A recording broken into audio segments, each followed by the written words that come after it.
Hello everyone. देखिए बच्चों, आज जिस कॉन्सेप्ट को हम समझेंगे वो है हमारा enzyme induction and enzyme inhibition.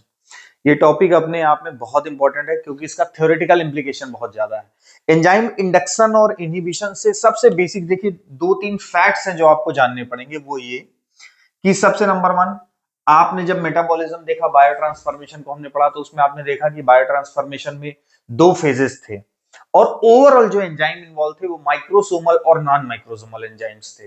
देखिए, जो एंजाइम इंडक्शन या एंजाइम इनहिबिशन की हम बात करेंगे, ये फोकस्ड होगा हमारा किस पे? ओनली माइक्रोसोमल एंजाइम्स पे। किस पे? माइक्रोसोमल एंजाइम्स पे। मींस द एंजाइम इंडक्शन और एंजाइम इनहिबिशन का जो ओवरऑल एक्शन है वो रेस्ट्रिक्टेड है किसे? माइक्रोसोमल एंजाइम से। नॉन नॉन माइक्रोसोमल एंजाइम का इससे लेना देना नहीं है। अब माइक्रोसोमल एंजाइम्स के अंदर आपको दो तीन जैसे एग्जांपल, जैसे आप बात करें साइटोक्रोम P450 वाली जितनी फैमिली है, मोनो ऑक्सीजनेजेस वाली जो फैमिली है, या कुछ ग्लूकोरनाइल ट्रांसफरेजेस जो एंजाइम्स होते हैं। तो ओवरऑल ये जो एंजाइमेटिक फैमिली है और इसके जो एग्जांपल्स हैं ये आपको याद होने चाहिए। अब बात आती है एंजाइम इंडक्शन और इनहिबिशन का क्या कॉन्सेप्ट है। देखिए बच्चों, सपोज करिए आप दो ड्रग ले रहे हैं।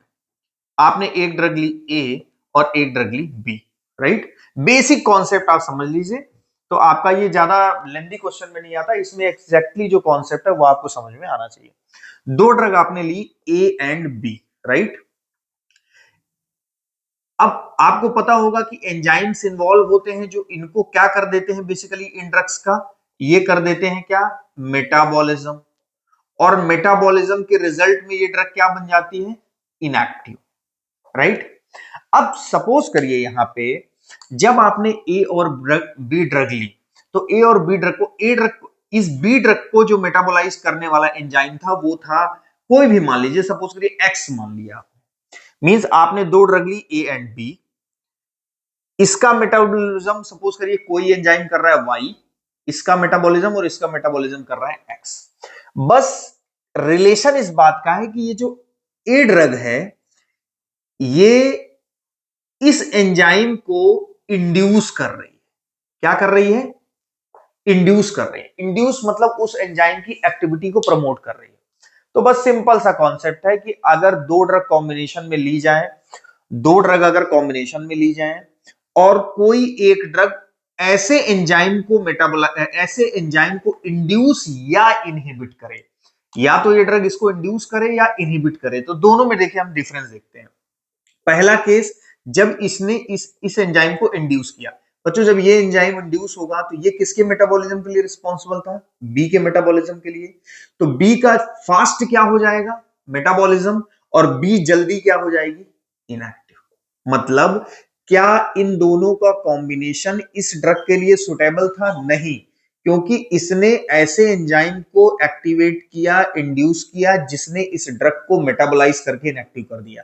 तो आप इस तरह के कॉम्बिनेशन में क्या करेंगे? इस ड्रग की डोज को इंक्रीज करेंगे, राइट? ये एक कॉन्सेप्ट है। दूसरा, ये एंजाइम इंडक्शन का आपका एक एग्जांपल हो गया। एंजाइम इनहिबिशन का एग्जांपल क्या है कि सपोज करिए ये इस एंजाइम को इनहिबिट करता। ये अगर एंजाइम इनहिबिट होता तो क्या इसका मेटाबॉलिज्म जल्दी होता? नहीं होता। मेटाबॉलिज्म जल्दी नहीं होता, इट मींस इस ड्रग की क्या होती? टॉक्सिसिटी। टॉक्सिसिटी होती तो आप उस केस में डोज को क्या करेंगे? रिड्यूस करेंगे। तो इस तरीके से आपने देखा कि एंजाइम इंडक्शन एंड इनहिबिशन में आप जब दो ड्रग कॉम्बिनेशन में लेते हैं तो आपकी कोई एक ड्रग ऐसे एंजाइम को जो दूसरी ड्रग को मेटाबोलाइज करे को इंड्यूस या इनहिबिट करके उसके एक्शन को क्या कर देती है? मॉड्यूलेट कर देती है। और अकॉर्डिंग टू दैट आप उस दूसरी ड्रग का डोज को घटाते और बढ़ाते हो। तो ये बेसिक कॉन्सेप्ट है किसका? Enzyme induction and enzyme inhibition का। इसका थ्योरेटिकल इंप्लीकेशन बहुत ज्यादा है, राइट? तो ये बात है। अब एग्जामिनेशन में आपको एग्जाम्पल कोट करने होंगे। कई बार दो एग्जाम्पल ऐसे पूछ लेता है, एंजाइम इंड्यूसर के दो एग्जाम्पल लिखिए, एंजाइम इनहिबिटर के दो एग्जाम्पल समझाइए। तो आपके पास ट्रिक है। वो ट्रिक क्या है? Enzyme inducers, right? तो एंजाइम इंड्यूसर्स में आपको याद रखना है GPRS सेल फोन, और सबका पहला लेटर पिक करना है। इसमें तो एक लेटर है ही है, सी, और इधर पी। एंजाइम इनहिबिटर्स अगर आपको ट्रिक याद करनी है तो आपको याद करना है विटामिन के can not cause enzyme inhibition, और इसमें भी आपको फर्स्ट लेटर पिक करना है। ये तो बच्चों लर्न करने वाली बात है, जो जितना ज्यादा याद करेगा उसको उतने ज्यादा एग्जाम्पल याद रहेंगे। जी से आपका हो गया ग्राइसियो फल्विन, नोट्स में भी आपका क्लियर कर दिया हुआ है। फेनाटोइन, आर से हो गया rifampicin, smoking, smoking is also acts as enzyme inducer. Carbamazepine, carbamazepine, phenobarbitone, phenobarbitone, तो ये जो ड्रग्स हैं ये आपकी एंजाइम इंड्यूसर्स की तरह काम करती हैं। एंजाइम इनहिबिटर्स की अगर हम बात करें बच्चों तो विटामिन से आपका ये हो गया वेल्प्रोएट, वी फॉर वेल्प्रोएट, की फॉर कीटोकोनाजोल, कीटोकोनाजोल, सिमेटिडिन, सी से सिमेटिडिन, सी से सिप्रोफ्लॉक्सेसिन, ई से इरेथ्रोमाइसिन एंड आई से आइसोनिकोटिनिक एसिड हाइड्राजाइड, जिसको आइसोनियाजिड या कैपिटल में INH बोलते हैं। तो बेसिकली ये एग्जांपल्स आपको इस ट्रिक से लर्न करने होंगे। तो एंजाइम इंडक्शन और एंजाइम, हाँ अब देखिए कुछ यहां पे एक स्पेसिफिक पॉइंट होता है, एक वर्ड होता है जिसको हम बोलते हैं ऑटो इंडक्शन। क्या बोलते हैं? Auto induction. ऑटो इंडक्शन में क्या होगा कि जैसे कोई ड्रग है, राइट, कोई ड्रग ए है, इसने इस एंजाइम को जो इसको मेटाबोलाइज करता था इसी को क्या कर दिया? इंड्यूस कर दिया। तो बच्चों इसका मेटाबॉलिज्म और ज्यादा क्या हो जाएगा? फास्ट हो जाएगा, और जब फास्ट होगा तो ओवरऑल इसका एक्शन क्या हो जाएगा? बहुत कम हो जाएगा।